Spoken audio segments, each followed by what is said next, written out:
Hello, नमस्कार। कोविड-19 के इस मुश्किल घड़ी में बच्चों, हम सभी लोग अपने घरों में रहकर कार्य करने के लिए थोड़ा मजबूर हैं। लेकिन मुंबई महानगर पालिका ने आपको घर बैठे ही पढ़ाने या यूं कहें अध्ययन करने का एक मौका दिया है, जो कि हमारे महानगर पालिका के चैनल द्वारा आपको वीडियो के रूप में लेसन प्रसारित किया जाएगा। और उस लेसन के जो विषय हैं वो आपके स्क्रीन पर दिखाई देंगे और उसके टॉपिक भी आपको स्क्रीन पर ही दिखाई देंगे। तो चलिए शुरू करेंगे हम आज का अपना लेसन। तो बच्चों, स्क्रीन पर आप कक्षा देख ही रहे हैं। कक्षा है आज की कक्षा छठी कक्षा में हमारा आज का जो विषय है वह पहचानिए। क्या है स्क्रीन पर लिखा हुआ?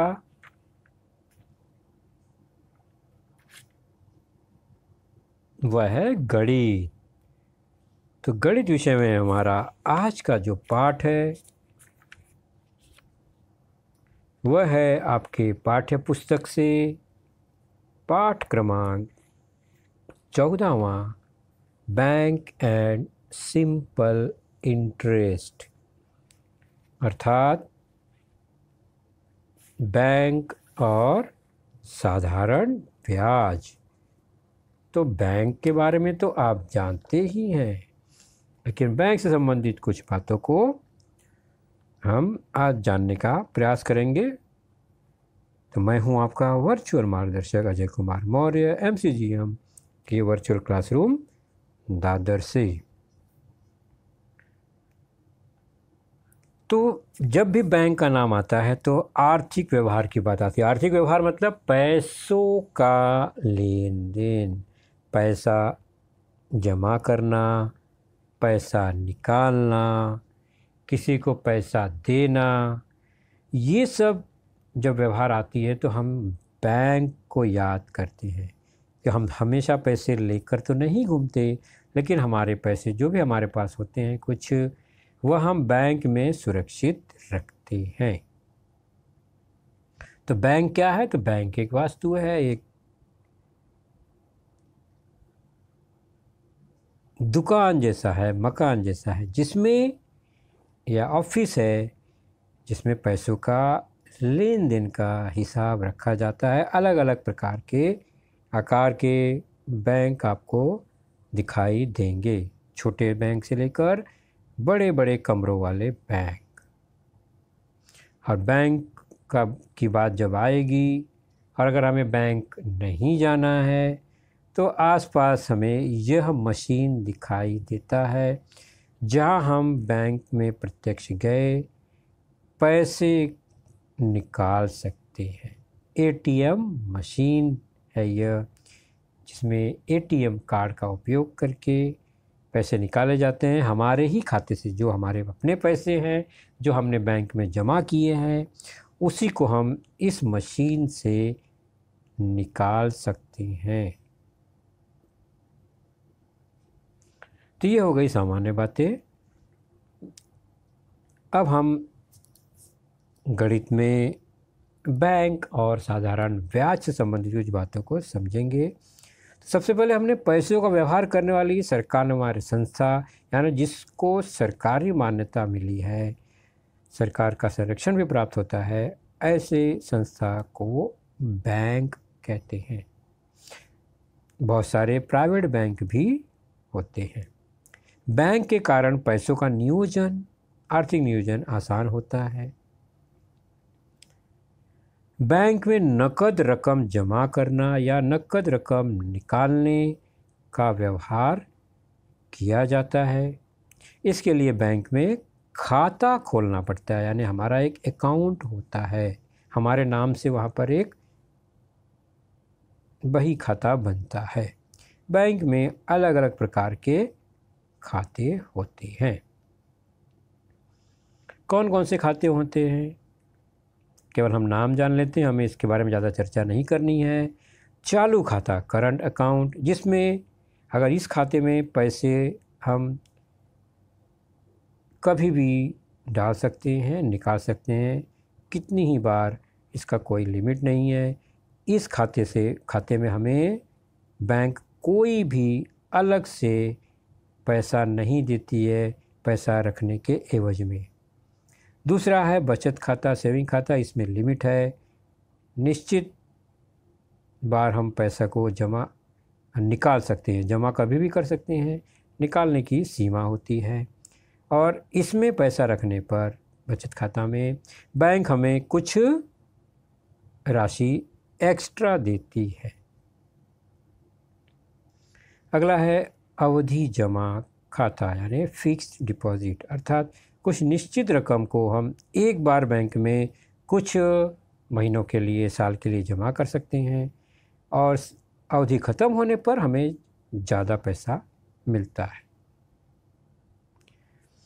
और एक साथ एक बार पैसा जमा नहीं कर पाते हैं तो महीने महीने कुछ रकम हम जमा कर सकते हैं निश्चित अवधि के लिए। वह होता है आवर्ती जमा खाता, रिकरिंग डिपॉजिट अकाउंट। और इस हिसाब किताब को हमें देखने के लिए हमारे पास एक पासबुक होता है जो कि बैंक हमें देती है। उसमें हमारे व्यवहार का हिसाब किताब लिखा होता है। वह इस तरह से दिखाई देता है, कौन सी तारीख को हमने कितना पैसा जमा किया, कितना पैसा निकाला, वह इसमें लिखा गया होता है। और अंत में कितना पैसा है, कितना पैसा बचा है, ये सब इसमें दिखाई देता है। तो तारीख वाइज देखते हैं, डेट वाइज, तो 2/2/16 को बैंक में कितनी रकम जमा हुई ये आप देख सकते हैं। तो घर में अगर पासबुक है तो आप अपने मम्मी या पापा से पासबुक को लेकर ज़रूर देखने का प्रयास कीजिए।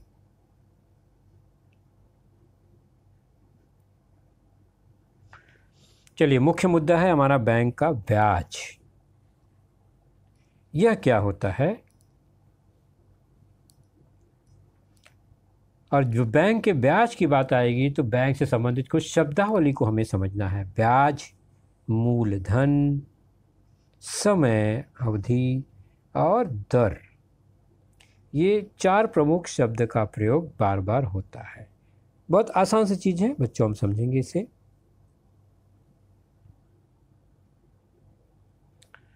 खातेदार मतलब हम ग्राहक जो भी हैं जिसका खाता बैंक में है।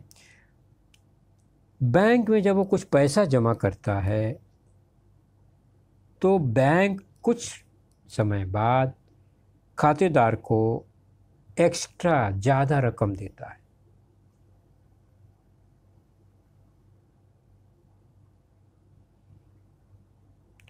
तो हमने अपना पैसा बैंक में जमा कर दिया। मान लीजिए मैंने 100 रुपया बैंक में जमा किया, तो साल के अंत में बैंक से अगर मैं पैसा निकालने जाऊं तो मेरे अकाउंट में 100 रुपया तो मेरा पहले से ही होगा।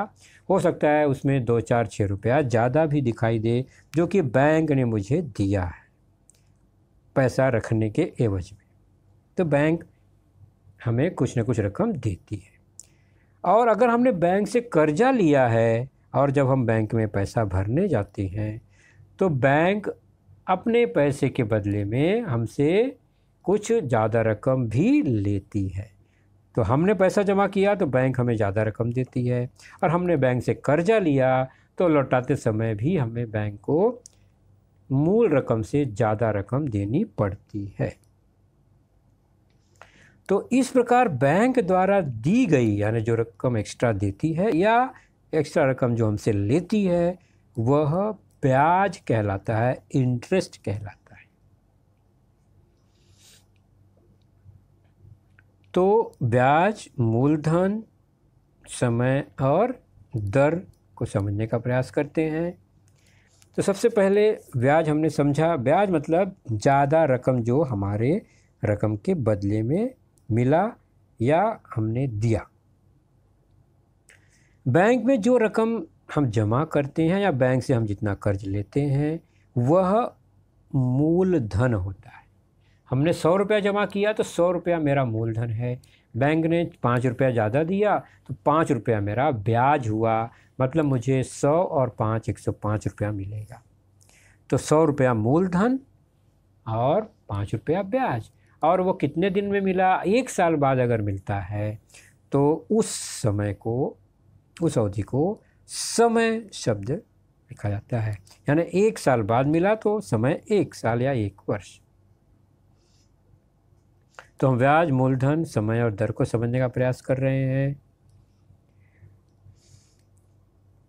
तो जमा की गई रकम या कर्ज के रूप में ली गई रकम पर ब्याज की गणना की जाती है। तो ब्याज कितना मिलेगा, कितना या हमें देना होगा, यह किस पर निर्भर करता है? जितना मूलधन हम देते हैं या जितना मूलधन हम कर्ज के रूप में लेते हैं, उस पर निर्भर करता है। और 100 रुपये पर जो भी होगा हिसाब किताब, वही दर होता है। 100 रुपये पर मुझे 5 रुपया मिला तो दर हुआ 5%, यानी 100 पर 5। तो 100 पर 5, यह जो भी रकम 100 पर होती है वही दर होता है। 100 पर 5 मिलेगा। अगर मैं 200 रुपया दूंगा तो मुझे 10 रुपया मिलेगा। अगर मैं 300 रुपया दूंगा तो मुझे 15 रुपया मिलेगा। अगर मैंने 1000 रुपया जमा किया तो मुझे 50 रुपये ब्याज मिलेगा। तो कितनी भी रकम जमा करूं, कितना भी ब्याज मिले, 100 पर जितना मिलता है वही दर होता है। दर को प्रतिशत प्रति वर्ष में बताया जाता है। मतलब प्रतिशत यानी 100 पर कितना, प्रति वर्ष यानी 1 साल बाद, वह 1 साल बाद 100 पर जितना रकम होता है वही दर होता है। प्रतिशत प्रति वर्ष को प्र, श, प्र, व लिखते हैं और यही ब्याज की दर होता है। तो दर क्या है? दर भी ब्याज है, लेकिन 100 रुपये पर यह ब्याज है। तो 100 रुपये पर जो ब्याज है वही दर है। तो मूलधन, प्रिंसिपल, दर, रेट, काल, अवधि या समय, टाइम पीरियड, ब्याज, इंटरेस्ट, यह मुख्य शब्द हमने अभी देखे।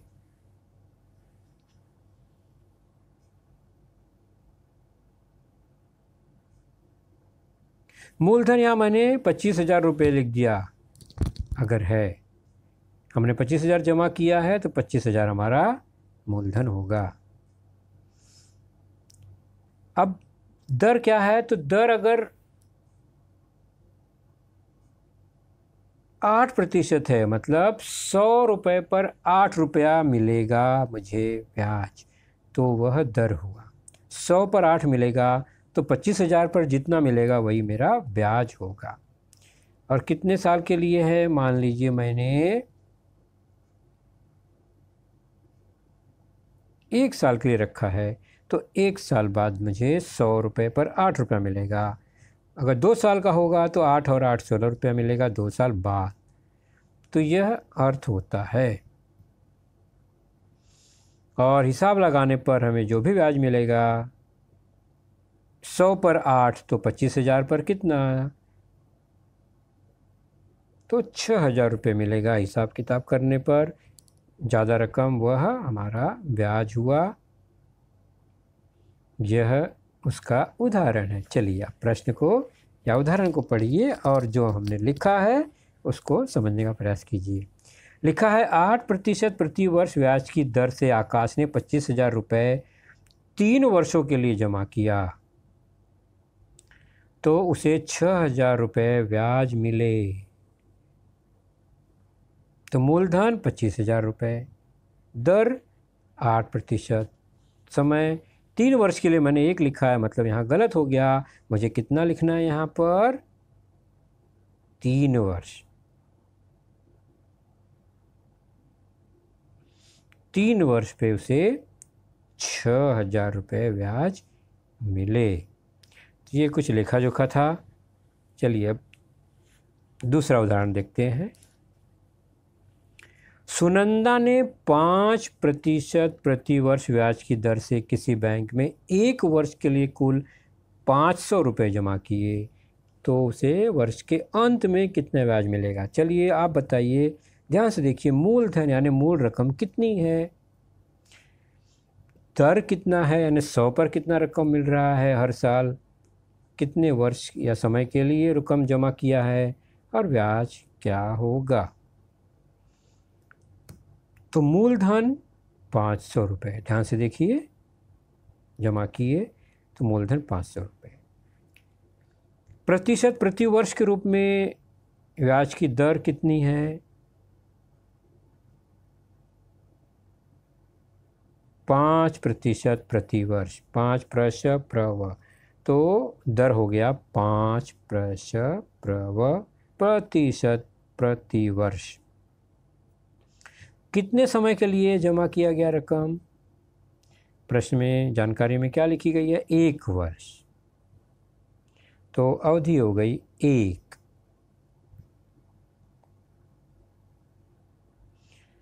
और ब्याज कितना मिलेगा? जो भी हिसाब होगा, 100 रुपये पर 5 रुपया मिल रहा है 1 साल में, तो 500 रुपये पर कितना मिलेगा? हिसाब लगाएंगे हम, जो भी हिसाब आएगा वह ब्याज होगा।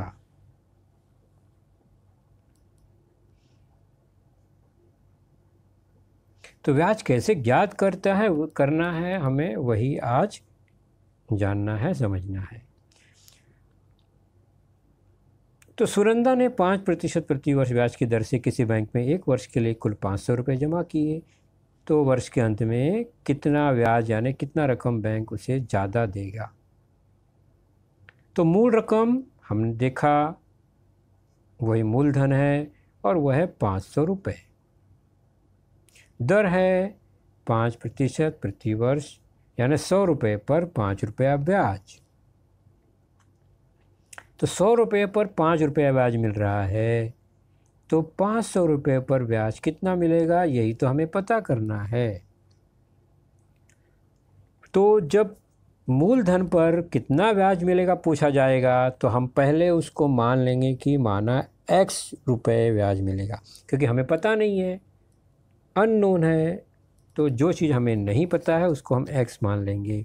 तो कितना ब्याज मिलेगा? मान लिया कि 500 रुपये पर x ब्याज मिला, तो 100 पर 5 मिल रहा है, 500 पर x मिल रहा है। अब हमें 500 पर वास्तव में कितना रकम मिल रहा है वही तो ज्ञात करना है। तो एक बात ध्यान रखिए बच्चों, जैसे जैसे मूलधन बढ़ेगा निश्चित है कि ब्याज भी ज़्यादा मिलेगा। ब्याज ज़्यादा मिल रहा है मतलब मूलधन भी ज़्यादा होगा, मूलधन कम होगा तो ब्याज भी कम होगा, यानी दोनों का अनुपात समान होगा। किसका अनुपात? ब्याज और मूलधन का। ये हमेशा ध्यान रखना है। तो ऐसे प्रश्नों में ब्याज और मूलधन के अनुपात से ही हम हल खोजने का प्रयास करेंगे। अब आप देखेंगे तो 100 रुपया मूलधन है, 500 रुपया भी मूलधन है, 100 रुपये पर 5 रुपया ब्याज मिला है दर के हिसाब से, 500 रुपये पे x रुपया ब्याज मिला है, तो 2 बार मूलधन 2 बार ब्याज, तो ब्याज बटे मूलधन बराबर दूसरा ब्याज बटे मूलधन होगा, क्योंकि 2 बार है। अब इसी 2 बार यानी 4 जानकारियों में से हम देख रहे हैं एक जानकारी x है, तो हम प्रश्न हल कर पाएंगे। तो मूलधनों के अनुपात में ही ब्याज की वृद्धि होती है, ये ध्यान रखिए। और ब्याज और उसका संगत जो मूलधन है उसका अनुपात हमेशा समान ही होगा, और हमें समीकरण मिलेगा और फिर हम हल करेंगे तो ब्याज की जानकारी मिल जाएगी।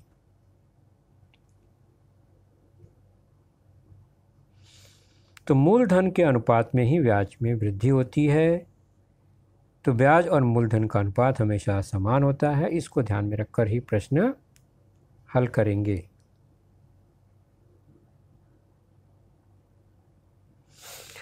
तो जो दर होगा वो ब्याज होता है लेकिन 100 रुपये पर 1 साल के लिए, ये ध्यान रखेंगे। तो 2 बार ब्याज का मतलब एक दर जो होगा वो 100 रुपये पर ब्याज होगा और 100 रुपया ही मूलधन है, समय 1 वर्ष होगा, ये ध्यान रखेंगे। दर 10% प्रति वर्ष है, इसका मतलब क्या कि 100 रुपये पर 10 रुपया ब्याज मिलेगा 1 साल के लिए। 10% प्रति वर्ष का मतलब 100 रुपये पर 10 रुपया 1 साल के लिए ब्याज। तो जब 10% लिखा है मतलब ब्याज 10 रुपया कितने पर? 100 रुपये पर, ये ध्यान रखना है।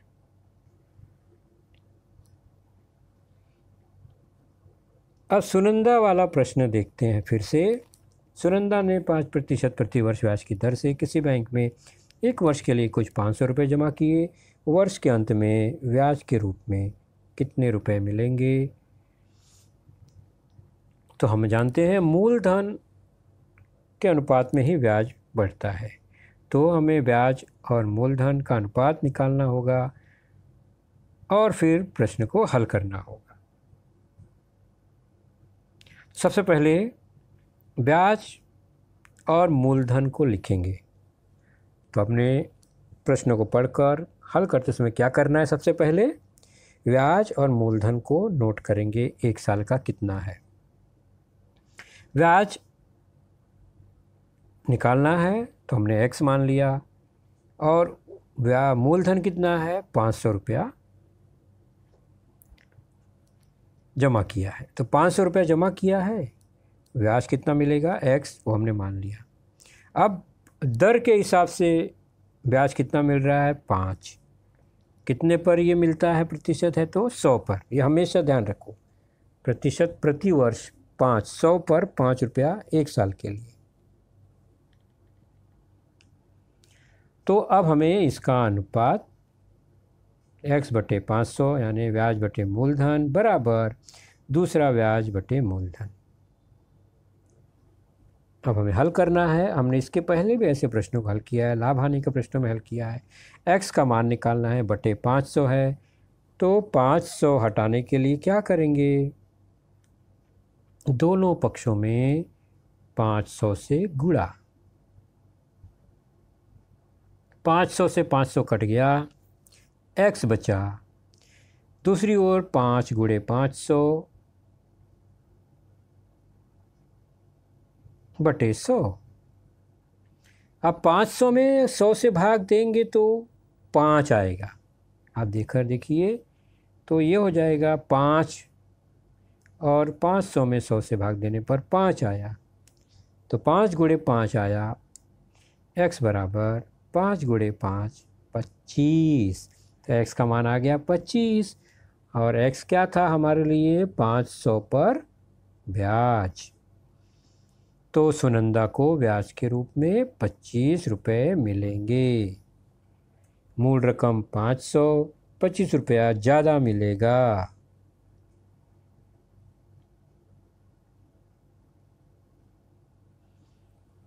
चलिए दूसरा उदाहरण देखते हैं। विजया ने 8% प्रति वर्ष की दर से बैंक में 1 वर्ष के लिए 200 रुपये जमा किए, तो वर्ष के अंत में कितना रुपये ब्याज मिलेगा? तो क्या क्या पता करना है हमें? ब्याज और मूलधन उसको खोजेंगे। तो 200 रुपये जमा किया है मूलधन, और ब्याज कितना मिलेगा हमें नहीं पता, तो उसको x मान लेंगे। और कितना रकम जमा किया मूलधन में? 200 रुपये। दर है, दर के हिसाब से ब्याज है 8, और ये कितने पर है? 100 रुपये पर। हमेशा मूलधन 100 रुपया, दर के हिसाब से। अब ब्याज बटे मूलधन, ये अनुपात, दोनों अनुपात समान हो गए, बराबर लिख दिया हमने। अब बटे 200 है x के नीचे, तो 200 हटाने के लिए 200 से गुणा दोनों पक्षों में। तो यहाँ भी 200 से गुणा, वहाँ भी, राइट में भी लेफ्ट में भी।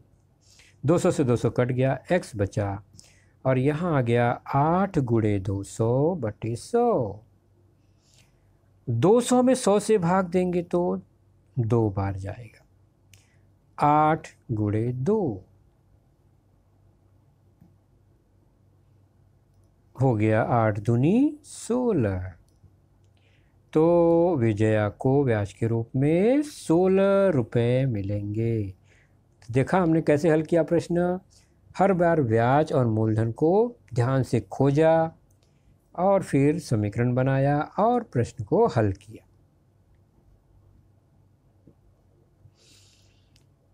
अगला है, विजया ने 7% प्रति वर्ष ब्याज की दर से अगर बैंक में 1 वर्ष के लिए कुल 15,000 रुपये जमा किए, तो वर्ष के अंत में कितना मिलेगा? तरीका वही है, पहले ब्याज फिर मूलधन। 15,000 रुपये जमा किए हैं, ब्याज कितना मिलेगा? x मान लिया हमने। मूलधन कितने जमा किए? 15,000। दर है 7, तो उसका मूलधन 100 ही होगा। अब अनुपात किसका लेंगे? x और मूलधन का। उसी प्रकार दर बटा 100 यह अनुपात हुआ, हमेशा समानुपात में होंगे यानी बराबर होंगे।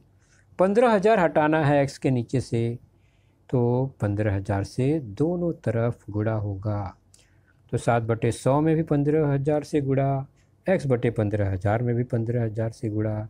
15,000 से 15,000 कट गया, x बचा बराबर 7 गुणे 15,000 बटा 100। 15,000 बटे 100, अब भाग देंगे 2 जीरो से 2 जीरो कटने पर, या भाग देने पर मिलेगा 7, पहले से ही है, गुणे 150। गुणा करने पे आ गया 1050। तो विजया को ब्याज के रूप में 1050 रुपये मिलेंगे। सवाल हल करने का तरीका बिल्कुल एक जैसा ही है। ध्यान से प्रश्न पढ़ते हैं। विशाल ने अपने कुएं पर बिजली का पंप लगवाने के लिए 8% प्रति वर्ष की दर से 20,000 रुपये कर्ज लिया। ध्यान दो, यहाँ पर पैसा जमा नहीं किया है, कर्ज लिया है। तो कर्ज अगर लिया है तो विशाल बैंक को पैसा ज़्यादा देगा ब्याज के रूप में। तो वर्ष के अंत में वो कितनी रकम देगा? तो सबसे पहले तरीका वही है, ब्याज कितना देगा और कर्ज कितना लिया, मूलधन वह हमें अनुपात के रूप में लिखना होगा। मान लो ब्याज 100 रुपये लौटाएगा बैंक को और कर्ज कितना लिया था? 20,000। दर क्या है? 8% प्रति वर्ष। यह रकम कितने पर? 100 रुपये कर्ज पर। अब अनुपात के रूप में दोनों अनुपात बराबर। 20,000 हटाना है तो क्या करेंगे? हमने जाना है 20,000 हटाना है, दोनों पक्षों में 20,000 से गुणा। 20,000 से 20,000 कट गया, 8 गुणे 20,000 दूसरी तरफ बटे 100। 20,000 में 100 से भाग देंगे तो 200 मिलेगा, तो 8 गुणे 200 बचेगा। गुणा कर देंगे तो 8 दूनी 1600 आ गया। तो वर्ष के अंत में विशाल बैंक को ब्याज के रूप में 1600 रुपये देगा। तो ब्याज वो 1600 देगा, लेकिन प्रश्न क्या है कि वह अंत में कुल कितनी रकम बैंक को देगा? ब्याज मतलब खाली 1600 देगा, काम हो जाएगा क्या? जबकि बैंक से तो 20,000 लिया था उसने, तो कर्ज के रूप में 20,000 भी लौटाना है, ये 1600 रुपया भी देना है। मतलब मूलधन 20,000 रुपये, ब्याज के रूप में 1600 रुपये, यह कुल मिलाकर रकम देगा कौन? विशाल। तो विशाल अंत में कितना रुपए देगा? जितना उसका मूलधन है, मूल रकम जो कर्ज के रूप में लिया, और ब्याज कितना है वो दोनों को जोड़ देंगे। तो 20,000 भी देगा, लौटाएगा, और 1600 भी लौटाएगा। मतलब कुल मिलाकर 21,600 रुपये वह बैंक को लौटाएगा। चलते हैं प्रश्न संग्रह 35 पेज नंबर 76 को देखते हैं।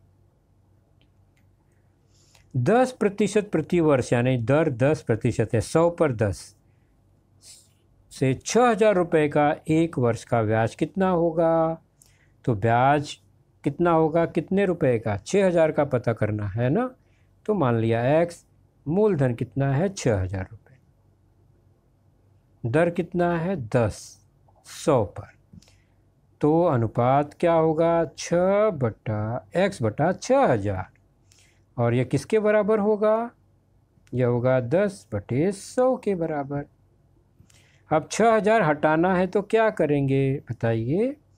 दोनों पक्षों में 6,000 से गुणा, क्योंकि बटे 6,000 है, 6,000 से भागे तो हटाने के लिए गुणा। 6,000 से 6,000 कट गया, 10 गुणे 6,000 बटा 100। 6000 में 100 से भाग देंगे, 60 आएगा। 10 गुणे 60, 600 बचा, यानी x का मान 600 आया। तो साधारण ब्याज कितना हुआ? 600 रुपये। 6000 पर 600 रुपये ब्याज। 76 पेज नंबर प्रश्न संग्रह 35 का दूसरा प्रश्न, ध्यान से सुनेंगे, समझेंगे। महेश ने किसी बैंक से 6% प्रतिवर्ष की दर से 1 वर्ष के लिए 8650 रुपये जमा किए। 1 वर्ष बाद कितने रकम मिलेंगे? कुल कितने रकम मिलेंगे, यानी मूलधन भी और ब्याज भी मिलाकर। तो हम तरीका वही अपनाएंगे। 8650 पर कितना ब्याज मिलेगा? मान लिया x, और मूल रकम तो थी 8650। दर है बैंक का 6, कितने पर ये होता है? 100 रुपये पर प्रतिवर्ष। अब x बटे 6000, 8650, 6 बटे 100। इसके समीकरण से हम क्या करेंगे? x का मान ज्ञात करेंगे। दोनों पक्षों में 8650 से गुणा करेंगे तो मिलेगा हमें x बराबर 6 गुणे 8650 बटे 100। 8650 में 100 से भाग नहीं जाएगा तो क्या करेंगे?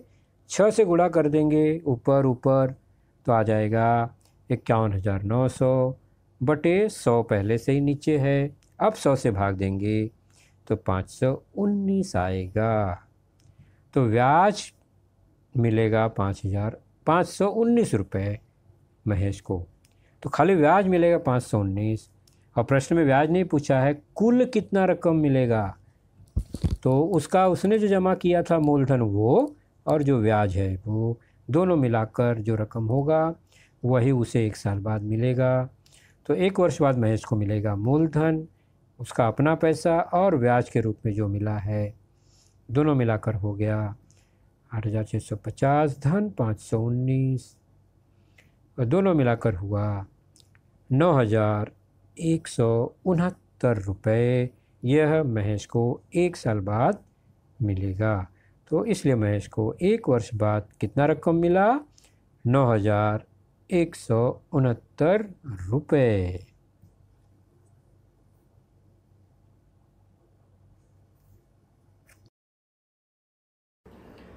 तो बच्चों, आपने देखा आज का लेसन, उसके प्रमुख मुद्दों को ध्यान से बार बार दोबारा देखकर समझने का प्रयास कीजिए, क्योंकि एक बार देखने पर किसी को भी वो पूरा मुद्दा समझ में नहीं आता। तो जैसे ही हम 2 बार 3 बार देखेंगे तो हमें वह समझ में आने लगेगा। और इसके आगे की जानकारी जो होगी बच्चों, वह निश्चित ही हमारे अगले वीडियो में होगी। तो उस वीडियो को देखने के लिए, उसकी सूचना प्राप्त करने के लिए जो नीचे सब्सक्राइब का बटन होता है उसे ज़रूर प्रेस कीजिए और नोटिफिकेशन ऑन रखिए, ताकि जैसे ही हमारा लेसन चैनल पर डाला जाएगा आपको वह तुरंत प्राप्त होगा। तो अपना ख्याल रखिए, सुरक्षित रहिए। Thank you.